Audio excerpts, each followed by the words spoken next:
Good afternoon, everyone. Welcome to the final talk of the Australian Wooden Boat Festival Symposium. My name is Mitch McDermott. I am the manager of Japanese Tools Australia. Being involved with Japanese Tools Australia is only the most recent part of my interest in Japanese woodworking. And back in the 2009-10 sort of era, I was learning as much as I could about Japanese woodworking through a meticulously constructed Google Reader feed, which some of you may remember fondly. And as part of my RSS, diet back in the day, I subscribed to a fascinating, although somewhat different to what I was used to, blog of an American boat builder who was working in Japan. That boat builder was Douglas Brooks.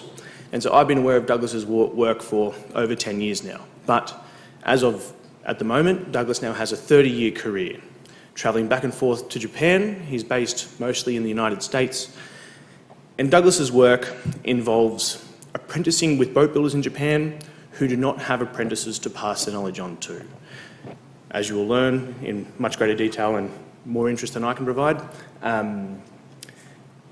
apprenticeships in Japan are the way that knowledge is passed down through the generations and through the trades.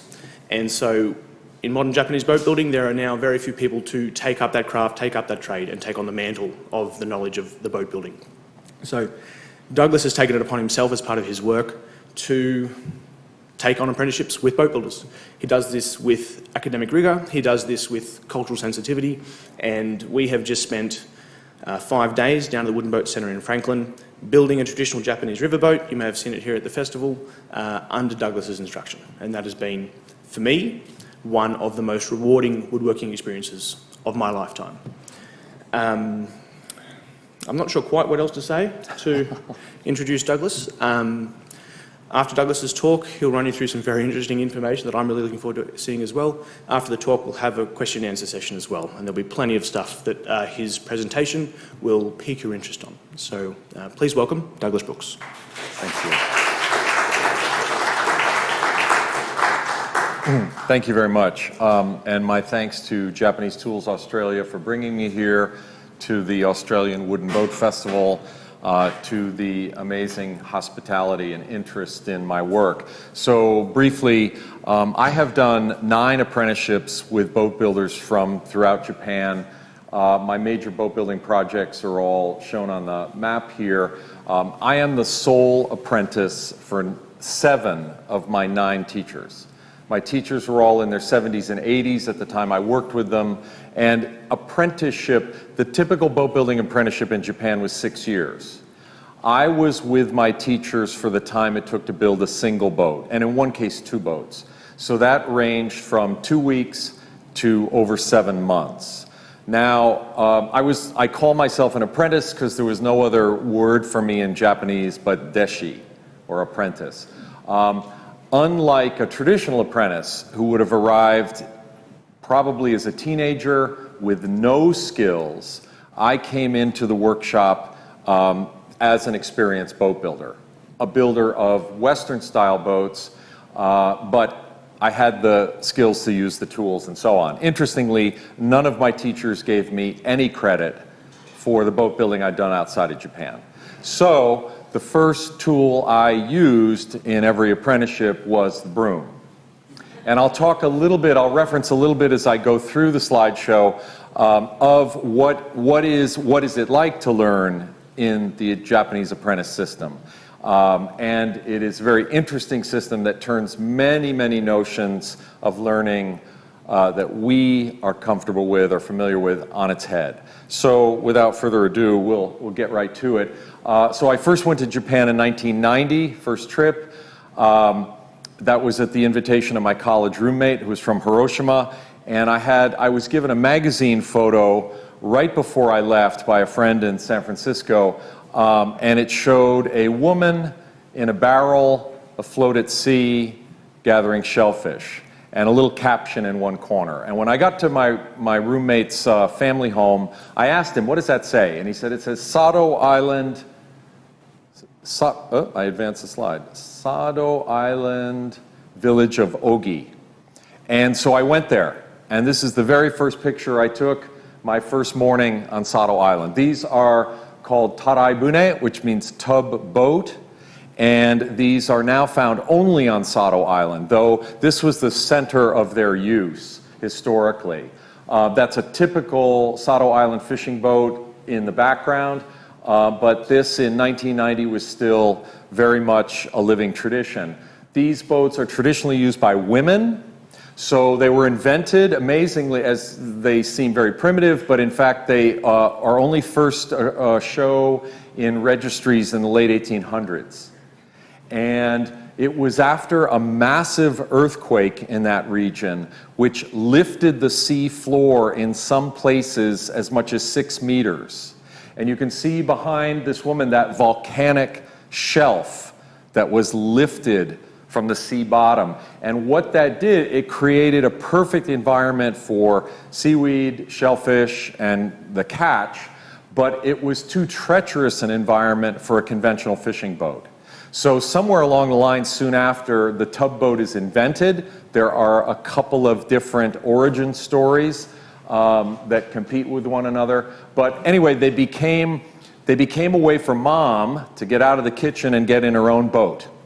So a typical fishing family, dad was in the conventional boat and the woman was in the tugboat. So she has a wooden box with a glass bottom and a collection of bamboo spears. And they mainly catch seaweed, gather seaweed, a small shellfish called sazae, and sometimes abalone.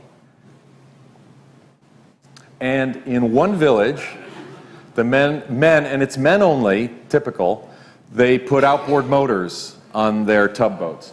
But notice the steering, which struck me as quite treacherous. But also, too, notice that lifted sea bottom, that volcanic shelf behind him. And he's got one of those spears, a 4-pronged spear. Now, this is my teacher at the time. In 1990, there were still 2 craftspersons building tugboats. By the time I came back in 1992, one had passed away. I visited again in 1994 with an interpreter attempting to interview this man, Mr. Koichi Fuji, to try to document his work. It was incredibly frustrating. He really couldn't explain what he did. He just kept showing and showing and showing. And I realized that the only way to document the craft was to get inside it as an apprentice. I had to stop thinking of myself as a researcher outside of the craft, looking in. Here you see him, classic Japanese woodworking, sitting on the floor, using his feet to hold the work. His workbench is a beam with a stop on it. And right there, he's making the stave of a tugboat and using a little pattern to check the curvature and the angle. On that third trip, Mr. Fuji asked me to be his apprentice. And so in 1996, my wife and I went back to Sado Island, lived with Mr. and Mrs. Fuji, and he and I built a tugboat together. The first 2 days of my apprenticeship, I did nothing but sit on a stool in the shop for 8 hours, and then at the end of the day, my teacher jumped up, pointed at all the shavings on the floor, said "sweep," and walked out of the shop. And that was the only word he uttered the entire day. And this is very typical of Japanese crafts. In fact, many of my teachers told me the first day of my apprenticeship, there will be absolutely no speaking in the workshop. So this begs the question, how does one learn when the teacher will not teach? But the apprentice is required to learn. And in the Japanese tradition, the apprentice learns through observation. So while sweeping or fetching or sharpening, one eye is always kept on the master. Because ultimately, one will be called to work and they are expected to do it perfectly. So on day 3, that happened to me. Mr. Fuji jumped up from this pillow, pointed to that spot, and motioned for me to sit there. And he said, "Yatte," which means work, and he walked out of the shop. And I started to make staves. I sort of waited a while. I expected him to supervise me, but he never came back, so I started to make staves. My wife told me later she found him taking a nap. and he popped in a couple hours later, and he took my pile of staves and he divided it into two piles. And once he had divided it into two piles, he looked at one pile and said, "Now stay," and he walked, which means fix. And he walked out of the shop. He said, "Now stay," and then he told me to clean the shop when I was done, and he walked out.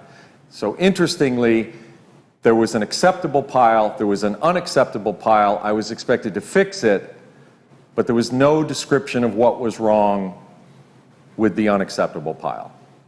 But this is the beginnings of apprenticeship. The apprentice is put under pressure.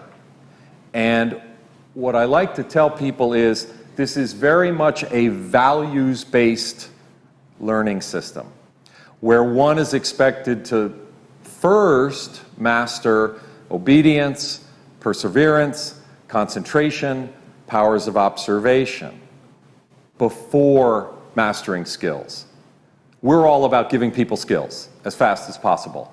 That's not what happens in Japan.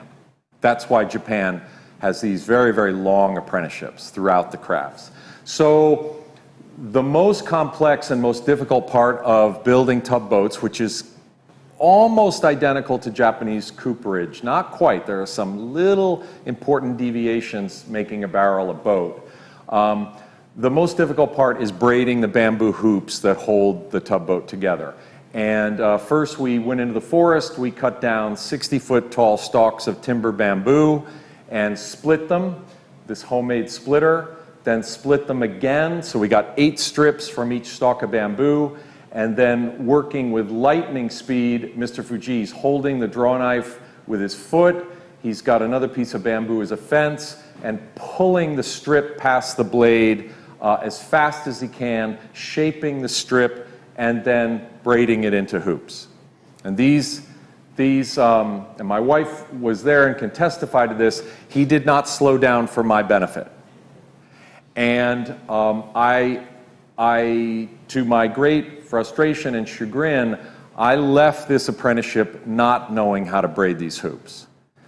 But I had brought a video camera, and my wife, while I struggled with a hoop, my wife filmed Mr. Fuji.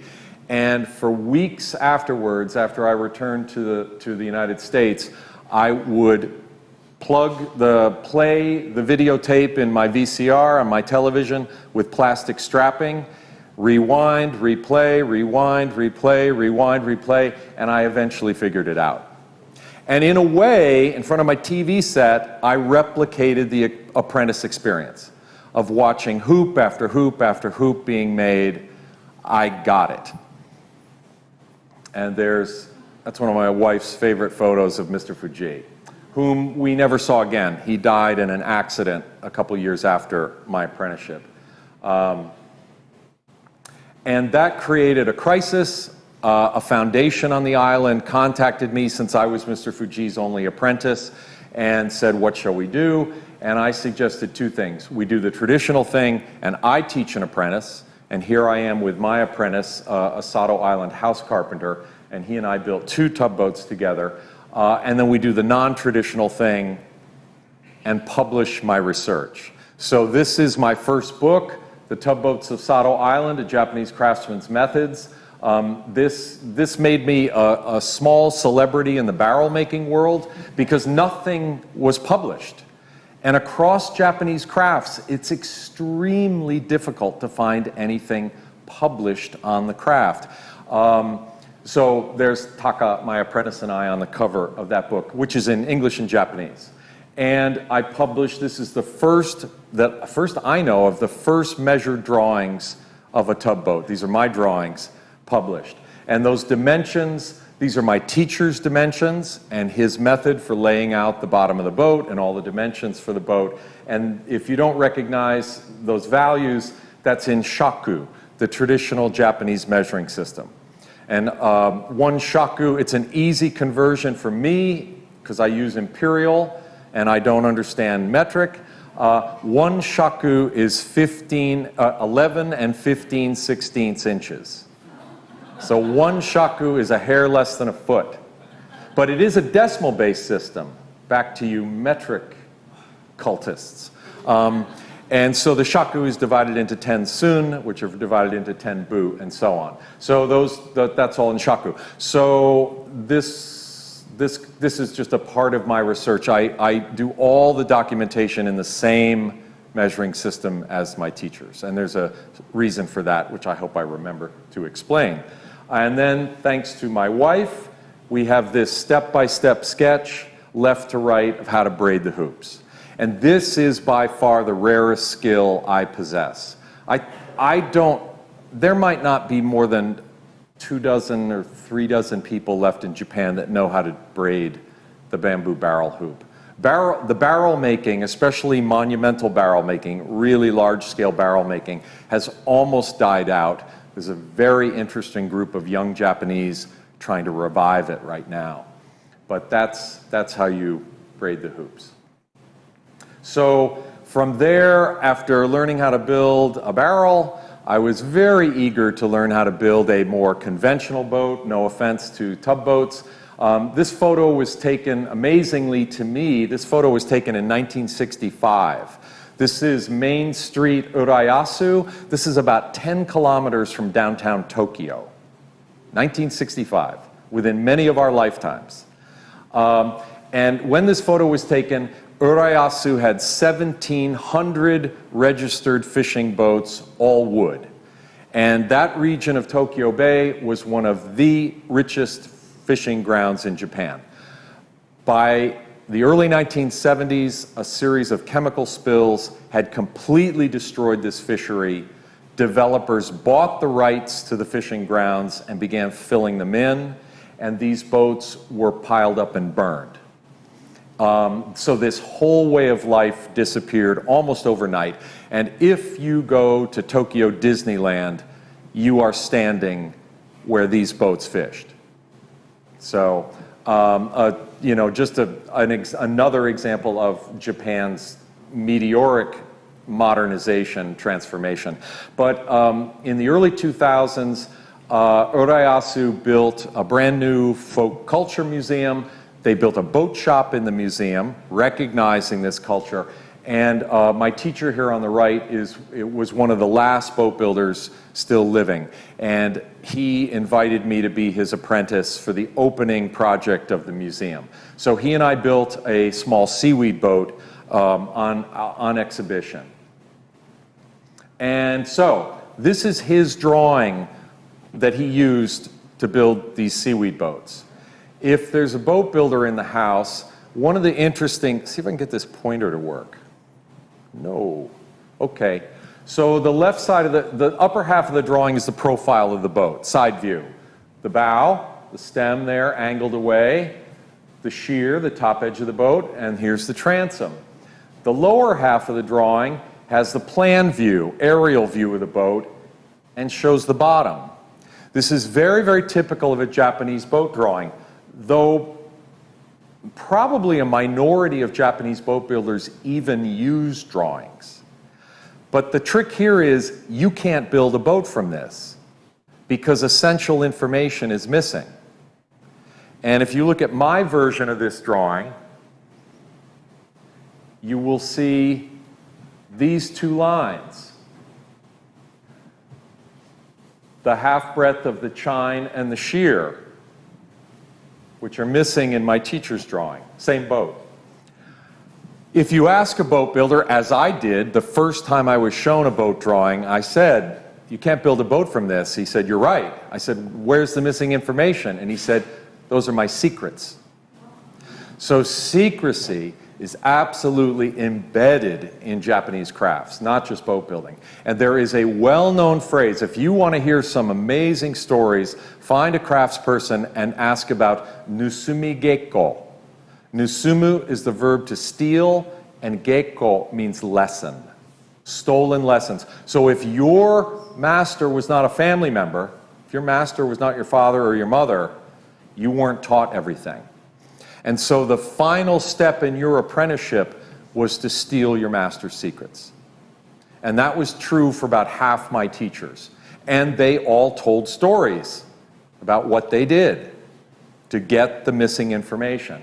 So back to my documentation, A few other things here. So I use shaku. The plans are bilingual. My teacher had kind of an interesting formula for remembering the missing dimensions. And then we would make patterns. We made patterns out of scrap wood. Angle of the stem, angle of the transom, 2 angles for the side planks. And he told me that at the end of every boat building project, he burned the patterns. And he built 300 of these boats. But he told me that the competition in Urayasu was so fierce. There were 6 boat building houses, he called them. He said, you were trying to keep to stay ahead, to get the business. You were absolutely kept secrets. So this is our seaweed boat coming together in the museum boat shop. And you'll notice, and I'll detail this in a moment, these mortises. There's a nail at the base of all these mortises that pins those 2 planks together. The use of edge nailing. And this is very common in Japanese boat building. It's what we did on the boat we built in Franklin. My teacher in Tokyo is here demonstrating another important boat building technique, and that is fitting planks using special hand saws. And so in the West, I always say that because I live in North America, so I'm not in North America, but in the non-Japanese world or in the European tradition, American tradition, and so on, we fit planks using a plane. Put them together, see where you need to remove material, and then plane it off. In Japan, the planks are mounted together or braced together. You see they're propped to the roof of the shop, which was very true very true here. Everything's propped overhead or off to the side. And you run a series of saw cuts, and you keep sawing down the seam, sawing between the planks, moving them slightly together each time, and you slowly resolve a perfect fit. This is called suriawase. Suru means to rub, awaseru means to put together. So my teacher is demonstrating that, and in a final technique, the final motion is a rubbing motion with the saw. And that can create a watertight fit. So you see here the 2 side planks of our boat.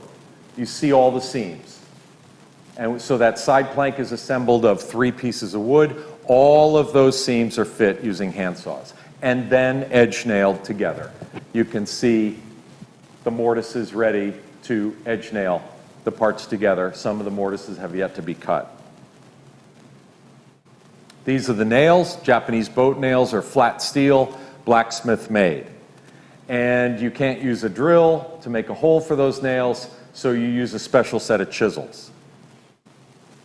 Okay. And the mortise, the nail will be traveling up this mortise, exiting the rectangular hole you've chiseled, and entering the adjacent plank. And that's a cross-section of the edge nailing. And note the fit between those 2 planks. It's watertight. In Tokyo, there was an interesting moment. That's the boat builder I spent the longest time with. That was 7 months. One day, again, we worked in complete silence. But one day, Mr. Fujiwara said to me, he had this piece of wood, and he said, "There's something I have to show you." And then he said, "If you don't understand this, you can't call yourself a boat builder." So needless to say, he had my full attention. He sketched out what he needed to derive. I won't get too far into detail because it's pretty complex. That's one of our side planks, and it had a curve at the back, and he needed to check the chord of that curve. And this is all working silently, and so the upper half, he took his square and an ink pot, and he drew those straight lines, and he drew the lines at angle, and he drew the lines intersecting them, and then he derived those dimensions, and when he was done, he looked up at me and said, "Did you understand that?" And I said, "No." And he shook his head, And you can see where he planed the lines off. He drew the exact same lines a second time and said, "Now do you understand?" And I said, "No." And he put the plank down and said, "Get back to work." And he never mentioned it again. And I took this photograph, I took the plank to the convenience store and laid it on the copy machine, and I would get that out periodically in the weeks afterwards and months afterwards and pore over it until I finally figured it out.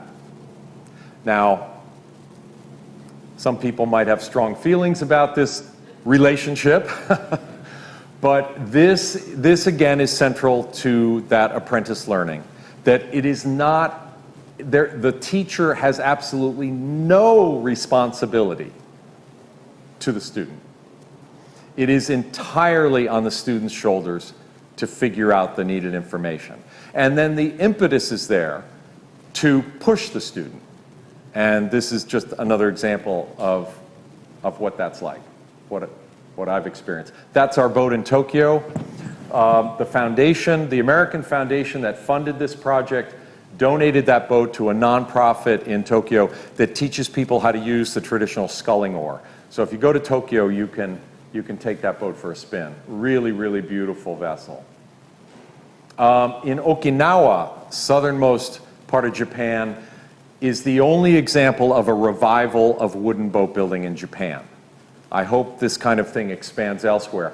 But back in the early 90s, yachtsmen and board sailors and surfers and other folks, kayakers, kind of discovered the traditional Okinawan fishing boat and realized these things would be really fun to sail.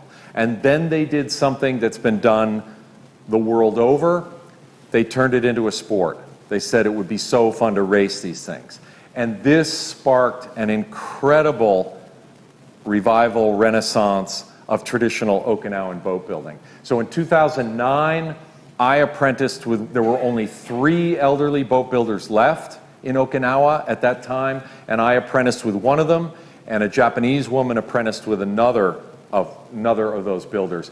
And he explained to me, brought these out the first day, and he explained that there's 4 sheets of plywood there, and he built 4, these sabani they're called. He built them in 4 sizes.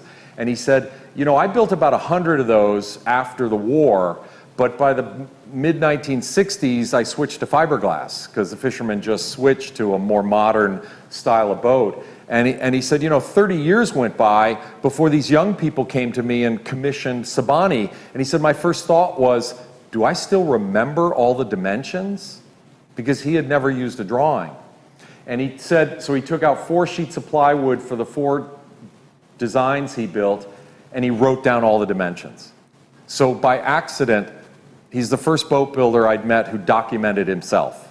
Though I found out later that some of these dimensions are inside of planking and some are outside of planking. Of course, he knew that instantly. I had to figure that out the hard way. So Okinawan boats are built upside down, which is actually unique in Japan. So there's our 2 side planks, and I spent 3 days with a diesel water boiler thing, spraying them with hot water while he squeezed temporary turnbuckles to slowly squeeze the side planks into a curve. And this is out of sequence. Our side planking, if you look carefully, the side planks, which are nearly 3 feet wide and 2 inches thick and 27 feet long, 1 piece of cedar, they are full thickness at the gunnel, and then we carved half the depth out of them and then left this full thickness ridge to support the floorboards, and then carved down half their thickness again, and then let them run up full thickness where they were going to join the bottom. So the sides of the boat are literally hollowed out. And then, once you bent the side planks, you drop this enormous timber bottom, 6 inches thick, on top, and you begin the process of carving that to shape and fitting it to the boat. So there, now you see the bottom on the left. just basically this massive carving project, and fitted and waiting to fit to the hull. Now, the reason I wanted to study Okinawan boat building is this. There are no metal fasteners in the hull of the Sabani. The boat is fastened entirely with these dovetail keys, hardwood dovetail keys. And we did this on our riverboat in a slightly different style. How these work, if you look closely, you'll see that I carved out this mortise to the pencil line at the four corners. I haven't quite finished carving it at the ends, but slightly inside the pencil line in the middle. Now, this is a visualization test, but when you drive that hardwood key, and the seam is between the two planks is running right through the narrow part of the key, when you drive the hardwood key into that softwood planking, that extra material acts like four wedges and pulls the two planks together.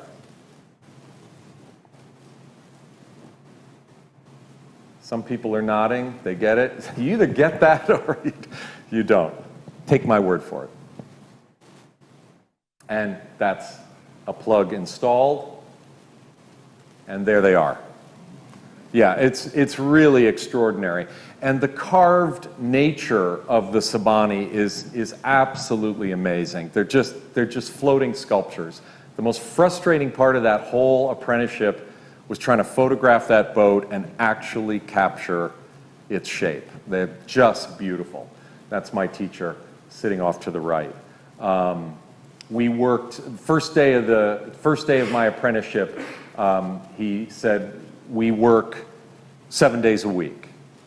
So I think it was 56 days of labor. Backing up, so exterior dovetail keys, and then when the boat's rolled over, staggered, they're every one shaku apart and staggered versus the ones on the outside, so the entire seam got dovetail keys around the inside as well. And that's the bow. And of course, those cedar trunnels get sawn off flush, but the dovetail keys holding the bow. And our launching. We did a launching ceremony yesterday that was Shinto-based. The native Okinawan religion is not related to Shintoism or Buddhism. This woman, it's only women can perform the ceremonies. She was a yuta. The top level is a noro, a woman noro, and she was a second level yuta. She was 93 years old, and that's my teacher again on the right. And what I didn't understand is all those, the salt and the sake and the mochi, all of that stuff's used in Shintoism, but she insisted this had nothing to do with Shinto. But that was our launch ceremony. And one of the Sabani races. So they have a big 26-mile open ocean race every July that I had the good fortune to attend a few years ago. You look along the beach, some of the boats are new, some of the boats are older, restored boats. But anyway, this is just a tremendous revival. When my wife and I went to the race in 2017, I think they said 36 teams. And I'm sure it's grown by now. There are now young people building Sabani. That woman apprentice, she's a professional Sabani builder. So this is really being saved, and it's just a great thing to have been a part of. Now to Gifu, Japan. This is my first apprenticeship with a riverboat builder. And this is a Cormorant fishing boat. If you might be familiar with the Japanese who fish with birds on leashes, they fish at night.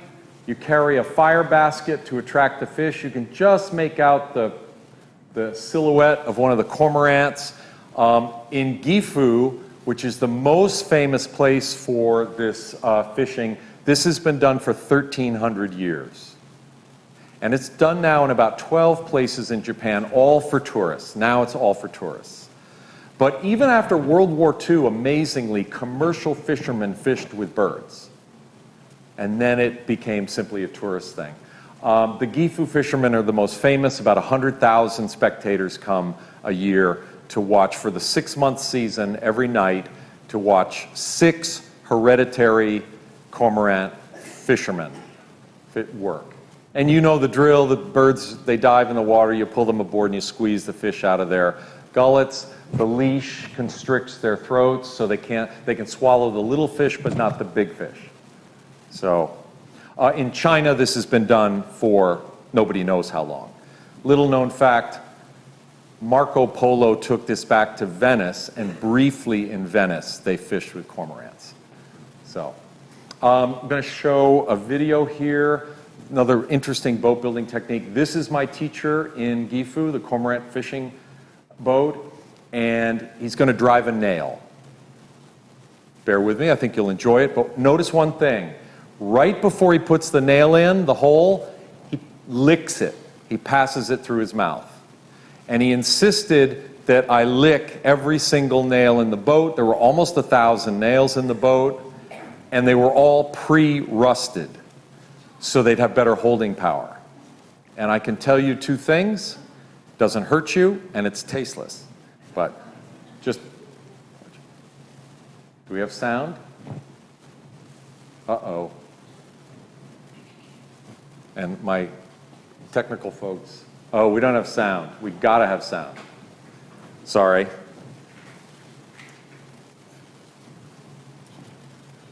Sorry. Let's just say when and I'll push it.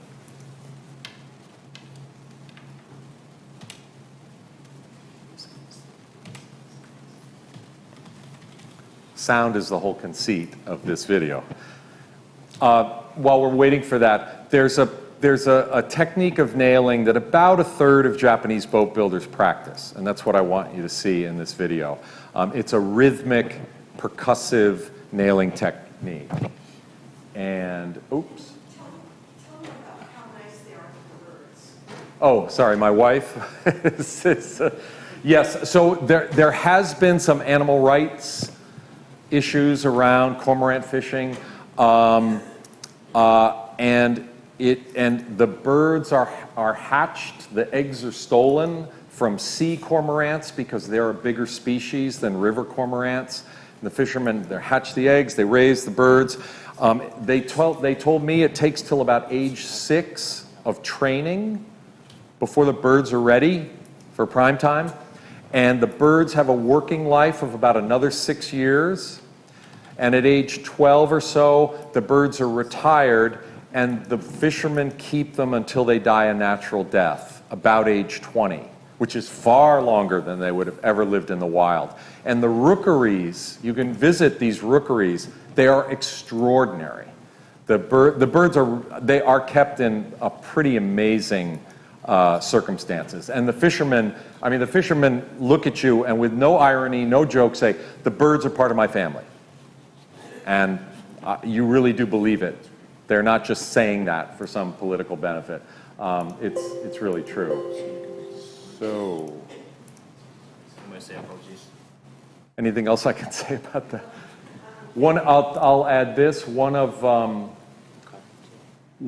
the fishermen on the Nagara River is the 18th generation of his family to be a cormorant fisherman. So it's really ancient. We should be hearing something. Just hang on. Sorry, bear with us. Yeah. I'll keep blabbing. That's it. Bear with me, sorry. I'll get that full screen and We're back. good to go. Good. Want me to push? No? You push. We'll push. Watch for the licking.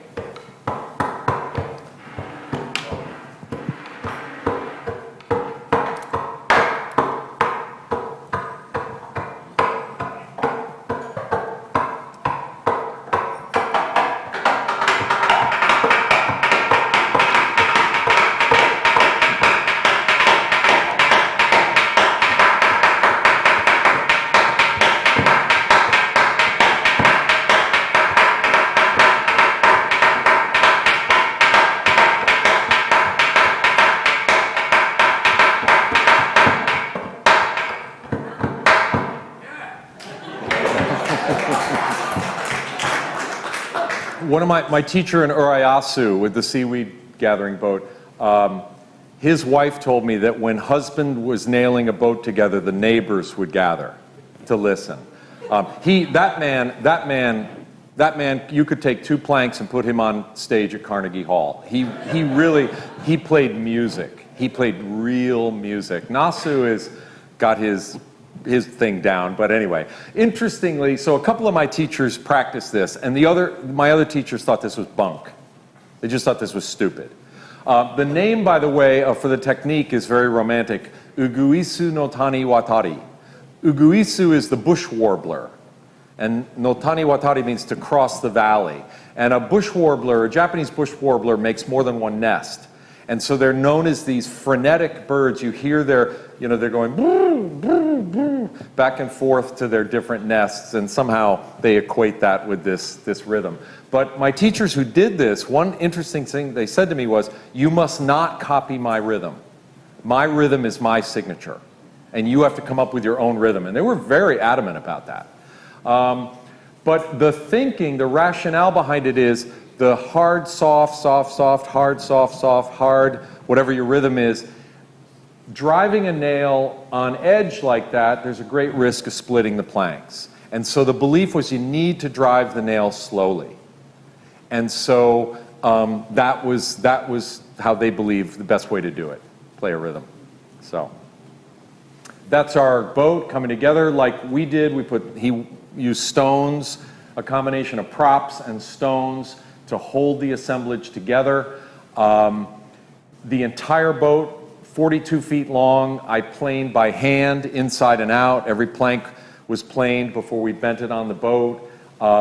No clamps. We use these staples, which are very commonly used in Japanese boat building and other Japanese carpentry crafts. There's our boat.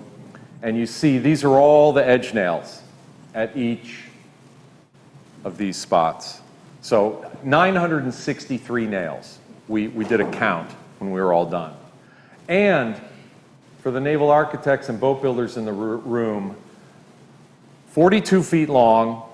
The planking is 30 millimeters for the Australians in the room, and one single beam bracing the boat together. I mean, this is the most improbable thing I've ever seen. And I talked to my teacher. I said several times to him, I said, this is crazy. And what he said was, this is what the fishermen demand. They demand the lightest boat possible, and they demand the most unobstructed workspace, because they're working at night, and they've got half a dozen birds on board. And so it's evolved in this conversation between the customer and the builder. But unfortunately, the boats don't last that long because they're flexible, because the planking's very thin and they're very light. And there's currently a crisis here because you saw my teacher, he's quite infirm. He cannot build these anymore. They have yet to really identify a successor. And time will be running out because the fishermen's boats are falling apart. My latest book is actually details on how to build this boat. And then at launch, the tradition, which I did not follow here yesterday, the tradition in Gifu is the boat is capsized 3 times on launch day. And 3 is an auspicious number in Japan, and the belief is a boat capsized at launch will never capsize again. So from left to right is the boat's owner, my Japanese apprentice, myself, and my American apprentice. And we're just about to bring it over for the first roll. So, colorful tradition. So I've talked about apprenticeship and the transmission of these skills. One thing I can say, you can accuse it of being inefficient or, too traditional or too ancient for this modern world. But one thing is true. This apprentice system produced craftspeople of unbelievable skill. And this man, a boat builder, he built 22-foot inboard fishing boats his whole career. And in retirement, he built that bentwood vase, he built that inlaid valise, and he also is Japan's only builder of these. And he assembled a team of boat builders, shipwrights, and built 4 of these traditional sailing vessels. And these are the coastal sailing traders of the Edo era. So the Edo era was 250 years where Japan closed itself to the outside world, but there was incredible amounts of maritime commerce around the coastline. And these were the ships that conducted that commerce. And these ships were being built in the late 1600s and into the early 1900s with almost no change. Really a remarkable, and there's not a single original vessel left. There are only the 4 replicas. Historic photo. What's interesting, that's a load of rice piled up on the boat. But interesting here, a Western mizzenmast, gaff-rigged mizzenmast, and a foremast. So there was this little bit of hybridization that happened before the Japanese government in the early 1900s said, no more. We have to modernize, we have to build Western-style vessels. And these disappeared overnight. Very Asian, the stern is kind of boxed in, the transom is set well into the hull, but that creates this slot, and that rudder can be cranked up. So that ship can actually be put on a beach, and the sailors would do that. You see there's enough, it seems crazy given the scale of the vessel, but there's enough of a flat bottom. The absolute bottom of the boat is flat, so that boat will sit upright on a beach. This is the last of the 4 replicas, and it's the one that most actively sailed of the 4. One of my favorite details about this boat, this vessel was built by 15 shipwrights over 11 months, average age 69. And the ship is 100 feet long, 100 tons. So the boat we built in the festival is a riverboat from the Shinano River in Niigata Prefecture. I'd been teaching this boat. I'd gotten a drawing of it, and I'd been teaching it for some years, but I was just using my experience to come up with how we built it. But in 2019, I had the great good fortune to apprentice with Mr. Nakaichi Nakagawa, who is the last living builder of these boats. And he represents kind of the story you see today with the surviving boat builders in Japan. As a teenager, apprenticing with his father, he built these boats. And then in his 20s, had to switch to steel boats. Spent his entire career building steel boats, and then in his 80s, was brought out of retirement. A couple of nonprofits commissioned these boats. Museums wanted replicas. And so he had just caught the tail end of wooden boat building. And of course remembered how to do it, still had the tools, and so on. So I brought an American apprentice and a videographer, and so I got to find out how these were really put together. And so my most recent class and the class here in Franklin was really the most authentic ones I've taught. There's our boat going together. The bark edge still left on the planks before we trim it off. And then this is Franklin. So this is just a week ago. My students, 6 students down at the Wooden Boat Center building that same boat. And the edge nailing, using the special chisel to pilot nail holes. Previous picture, cutting the mortises for the nail holes. And that's the bottom, putting the bottom together out of 2 planks of cedar, and so on. So we put our stones to fix the bottom. Our boat is a little bit shorter. We were limited by the overall length of the wood that was imported by Japanese Tools Australia from Japan. So we came in about a couple feet shorter than the boat in Niigata. Saw fitting, fitting the side planks to the bottom, running those handsaws, propping the planks in place and running those handsaws, cheating a bit using a clamp.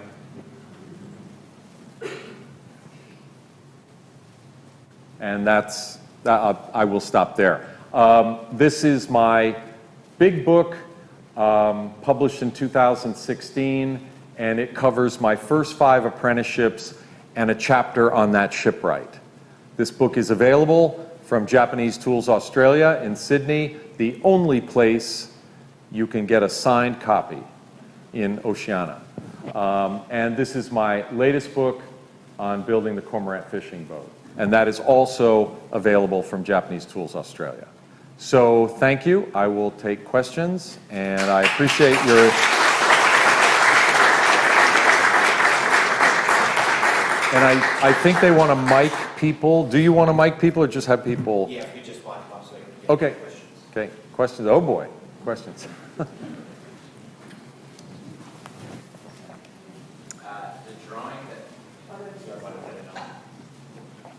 The drawing that master made on that plank of wood that said, if you don't figure this out, you'll never be a boat builder. Did you figure it out? Yes, I did figure that out. It took a lot of work. That was a lofting problem, and I knew that. And so lofting is very central to Western boat building, so I was very familiar with it. And it was just a question of working it out, and I did work it out. Yeah. And it's too much to explain to everybody here. Everybody's got to keep their secrets anyway, right? There's some great, again, some of the stories. My tugboat teacher told me he would sneak into his master's workshop at night with a candle and study his layout. And he said, I figured out the layout, and I also figured out that he was drawing lines that made no sense to throw me off. So interesting, again, interesting relationships with one's master if they aren't your family member. Yes. Yes. Yeah, could you speak about the woods you used in Japan? Yeah, so the wood we used in Franklin was Japanese cedar, sugi. And 99.9% of Japanese boats are built of cedar. And that ship was planked in Japanese cedar. The Cormorant fishing boat is one of the notable exceptions. In the Nagara and Kiso river valleys, they use a wood called maki, which is, in English, is Japanese umbrella pine. Does anybody recognize that? Because that's an ornamental outside of Japan. It's a very ancient wood, very interesting wood, nice to work with. So there, because they have maki, their tradition is to build their boats from that material. But otherwise, it's cedar, planking, maybe hinoki for beams, things like that, where you need a real dense hardwood. Is that cedar similar to New England cedar? I would compare it to Western, meaning Western United States, Western red cedar. I'd say it's closer to that, but they're all in the same genus, species, yeah.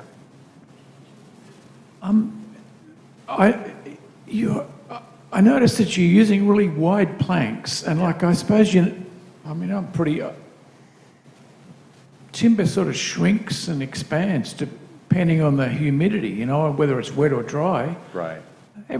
Watching this whole story, I thought, yeah, how do you get those planks not to move and open up, or get too fat to stay together? Well, so in Japan, a fishing boat, it presumably is going into the water every day. Right. And they come out every day. There's no docks, there's no moorings, there's a ramp. At every Japanese fishing village, there's a ramp, and it's concrete. It used to be a beach, now it's concrete typically. So the boats get saturated, then come out, go in the next day. So everything comes to a moisture content that stays really pretty steady, if you understand. Unlike where I live in New England, where a week ago it was minus 40 C, the boats come out, and the problem is they dry out through the winter. And that's a big issue when they go back in the water in the spring. And that's where stress is, and you're referencing stresses. But west coast of the US, boats stay in the water all the time. Most of Australia, Yeah. here in Tasmania, your boat can stay in the water all the time, maybe come out once a year to get the bottom painted. So that stays stable, Okay. if that makes sense. Yeah, yeah. You don't see a problem with that. A question about the timber. Yes.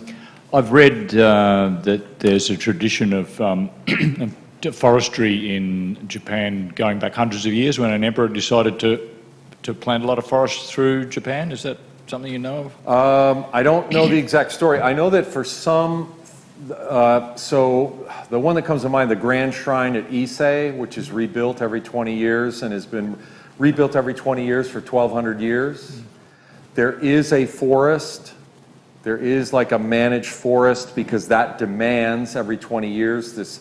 They rebuild the whole shrine, take the old one apart, build a new one. So I know about that one. I mean, Japan has forest management practices. In the old days, the daimyo, had to think about, I mean, it's really a wood culture, had to think about where are we going to get our materials, where are we going to guarantee enough materials. So there was always a consciousness. And there is good quantities of the quality of timber required for Japan this? has some of the most beautiful forests you've ever seen.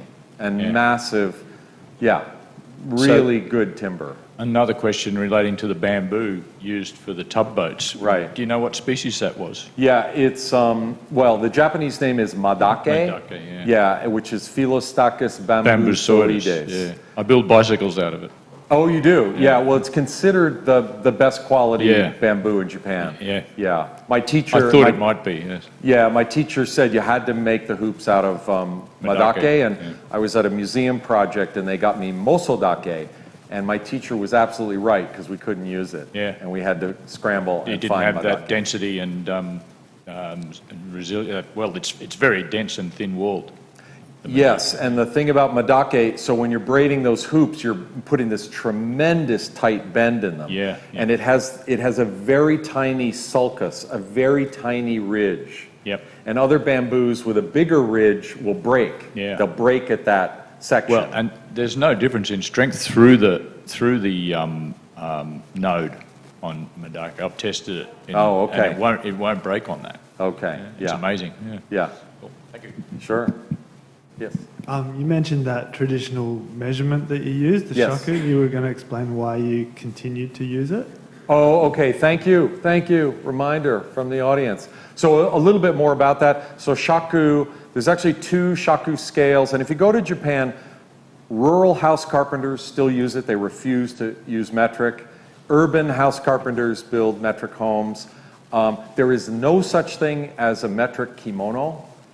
The people who make the bolts of silk for kimono refuse to switch to the metric system. It's still made in shaku. So the reason I use shaku in my documentation is so many of my teachers, because they had to memorize dozens and dozens of dimensions, they would come up with these really interesting strategies for measuring, for remembering them. And one of the easiest things was to make sure that dimensions were kind of easy to remember numbers. So when I'm measuring a Japanese boat in the field, I'll pull measurements like 3.0, 2.75, 2.25, 1.75. And as I'm doing it, I'm just imagining that boat builder. Of course, right? To convert that to metric, in my opinion, obscures the boat builder's genius. And that's why I'm committed to maintaining using the shaku system, because it's right there. It just shows, the effort and the ingenuity that they use to remember all the dimensions for the designs of their boats. So that's what I do. And it's a decimal-based system, so it's easy to scale, and so on.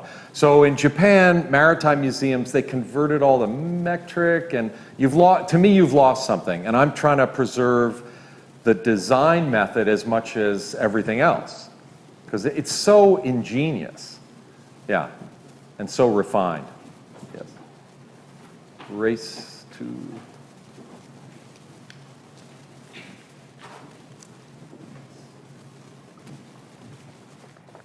Was there any traditional sort of pitch or tar or some kind of sap resin that was used in the boat building? So some boat builders, most boat builders, before they put two pieces of wood together, would, along that edge, use raw lacquer. They'd literally get the dregs of lacquer. And all they were after, lacquer has a slight adhesive quality, but all they were after was some sort of thick, sticky stuff that when they put their planks together would fill any gaps. The seaweed boat that I built in the museum, we used nothing between the seams. And my teacher told me, he said, a drop of water at launch is great shame on the boat builder. And it was, I built the boat and it did leak at launch. And he was apoplectic about that. But, but anyway, so they used lacquer, but lacquer was phenomenally expensive.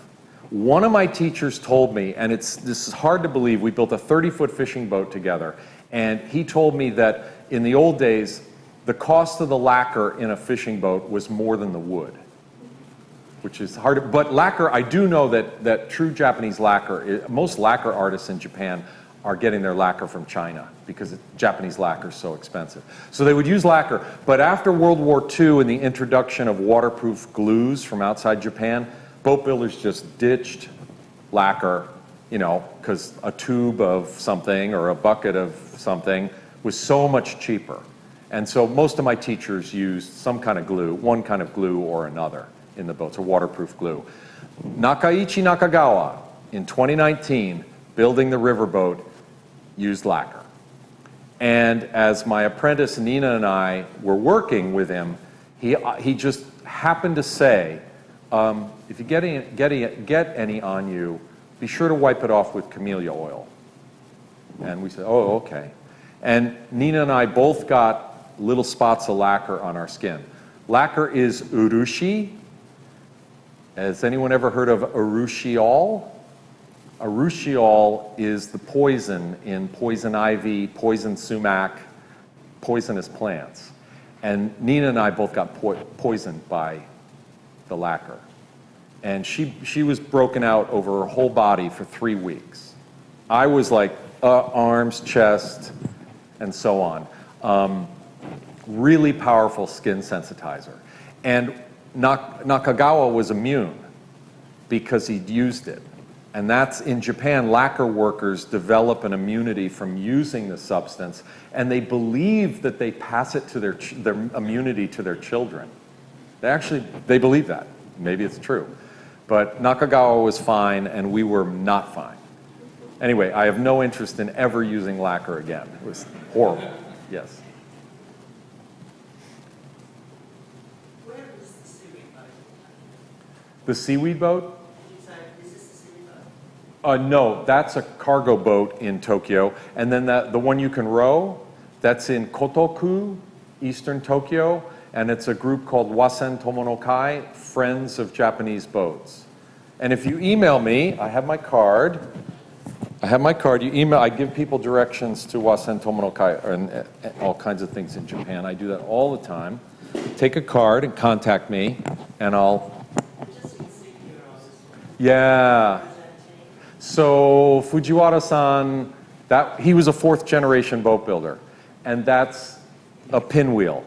Kazeguruma, and in copper, and you see all the copper on the boat. Yeah, and he told me, you know, the family mark is going on our boats. Yeah. And that copper is functional or just... This copper, so you only see this in urban Japan because copper was expensive. So we use copper to cover all the seams. So we put adhesive or glue, some kind of glue in the seams, but then to further protect the seams, like where the plank joins the stem, we put this copper plate. And all over the boat, that was apprentice work. There were thousands of copper tacks to hold this copper plate. But when you get out in the countryside, you don't see that being used. If you look at the woodblock prints, the old woodblock prints, you'll see the Japanese boats. You'll see all these dark squares. Those are copper nail covers. But again, it was urban, not rural. Yeah. So I was very fortunate to study with him because that was the one chance I had to do the copper plating, yeah, on boats. Yeah.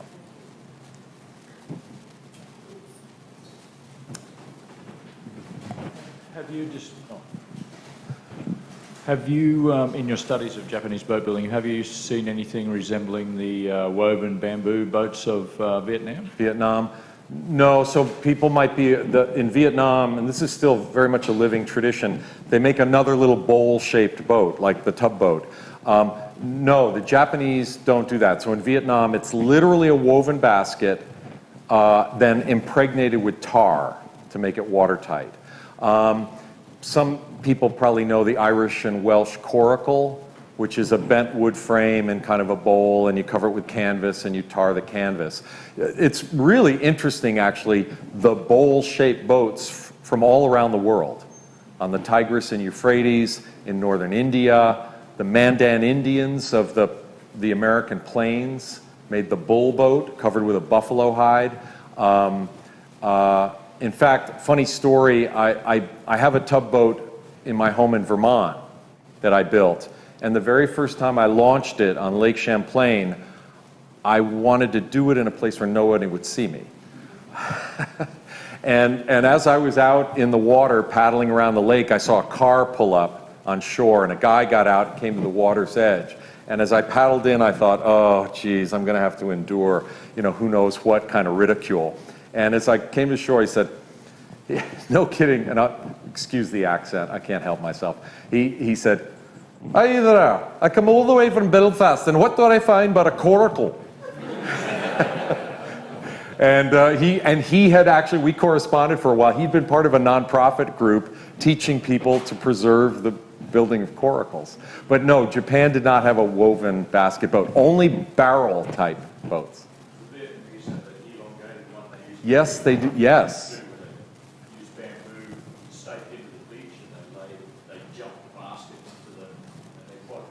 Right, and they also make their concrete boats with a matrix of bamboo. Yeah, I saw those when I was in Hanoi. Yeah, it's incredible. Yeah. So, well, thank you so much. Thanks for coming. Thank you again to the show.